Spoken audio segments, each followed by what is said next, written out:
अस्सलाम वालेकुम जी, it's your dietitian Arsalan. सो आज जो हम वो बेसिकली बात करेंगे वो है जी शुगर के ऊपर कि should we skip the sugar, क्या हमें जो है वो शुगर को स्किप करना चाहिए या नहीं करना चाहिए।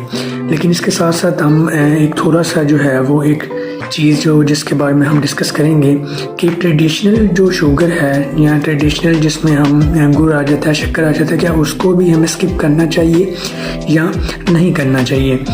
तो जितनी भी जो शुगर की क्वांटिटी है या आप जिसे कह लें प्रोसेस्ड शुगर है, ठीक है, वो आपकी आ जाती है इसमें से चिप्स में से, ठीक है। इसके अलावा जो है वो कोलाज में से, आइसक्रीम में से, या जितनी भी मुख्तलिफ प्रोसेस्ड आइटम्स हैं, पैकेज्ड फूड्स हैं, ठीक है, जिनके ऊपर लेबल लगा होता है कि जी शुगर फ्री प्रोडक्ट्स हैं, क्या वो शुगर हमें खाना चाहिए या इंटेक करनी चाहिए या नहीं करनी चाहिए।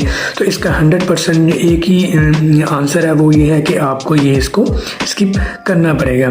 लेकिन जब हम बात करते हैं ट्रेडिशनल फूड्स की, ट्रेडिशनल में आपकी जैगरी आ जाती है, गुड़ आ जाता है या शक्कर आ जाती है, तो उसको भी हमें क्या स्किप करना चाहिए। मोस्टली कहते हैं जी उसको भी स्किप करना चाहिए। नो, उसको स्किप नहीं करना चाहिए, लेकिन हमें उसकी क्वांटिटी और उसके पोर्शन का जो है वो ख़ास ख्याल रखना चाहिए कि हमें कितना इसका पोर्शन लेना है। अब मार्केट क्योंकि फूड इंडस्ट्री है, इसमें जो है वो कहा जाता है जी अगर आप हमारी प्रोडक्ट लेंगे या ये शुगर फ्री प्रोडक्ट लेंगे तो ये आपको जो है वो इसके साथ साथ ना सिर्फ आपकी हेल्थ पे बेनिफिशियल होगी, आपको वेट लॉस में, फिटनेस में, आपकी हार्ट हेल्थ में, डिफरेंट डिजीज़ के ख़िलाफ़ कम्बैट करने में वो हेल्पफुल होगी। तो क्या ये सच है? नो, ऐसा कुछ नहीं है।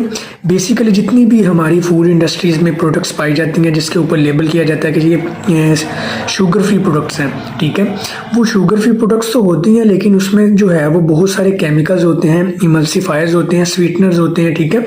इसी तरह से कुछ जो मिल्क होते हैं उनको वो मिल्क नहीं कहा जाता क्योंकि उसको है टी वाइटनर कहा जाता है, क्योंकि उनमें केमिकल्स होते हैं। सो इसी तरह से जो शुगर प्रोडक्ट्स हैं इनको भी हमें स्किप करना चाहिए।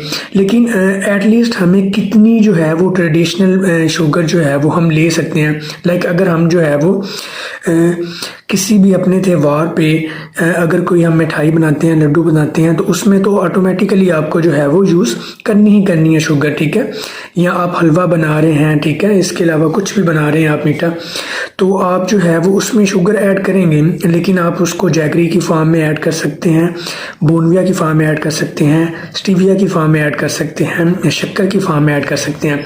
एक रिकमेंडेड जो शुगर का इंटेक है वो कितना होना चाहिए, एक रिकमेंडेड इंटेक जो है वो आप ले सकते हैं around 10% of your maintenance calorie, मतलब आपकी मेंटेनेंस कैलोरी जो है उसके 10% जो है वो आपका डेली का इंटेक होना चाहिए, जो कि अराउंड आपका 2 to 3 टीस्पून जो है वो शुगर बनती है। लेकिन याद रहे जो शुगर आपने लेनी है वो हमेशा आपने जैगरी की फॉर्म में लेनी है, गुड़ की फॉर्म में लेनी है, स्टीविया की फॉर्म में ले सकती हैं, और ये आप ट्रेडिशनल में यूज़ कर सकते हैं, वहाँ आप जो है वो इसको स्किप नहीं कर सकते। सो आई होप कि जो शुगर के बारे में क्वेश्चन कर रहे थे कि इसके बारे में बता दें, उनका जो है वो क्वेश्चन क्लियर हो जाएगा। और दूसरा ये कि इतनी अगर आप शुगर लेते हैं क्या वो आपकी हेल्थ के लिए हार्मफुल होगी? नो।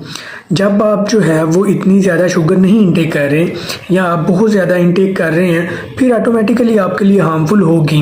लेकिन जब आप इतना इंटेक कर रहे हैं और इसके साथ साथ आप अपनी स्लीप का ख्याल रख रहे हैं, आप अपनी फिजिकल एक्टिविटी का खास ख्याल रख रहे हैं, बहुत सारी चीज़ें साथ साथ कर रहे हैं, तो फिर आपके लिए कोई भी हार्मफुल इतना एक्टिविटी नहीं शो करेगी।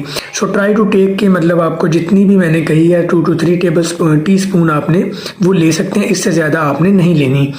तो आई होप कि आपको इस वीडियो से कोई ना कोई बेनिफिट्स मिले होंगे। Dietitian Arsalan signing off.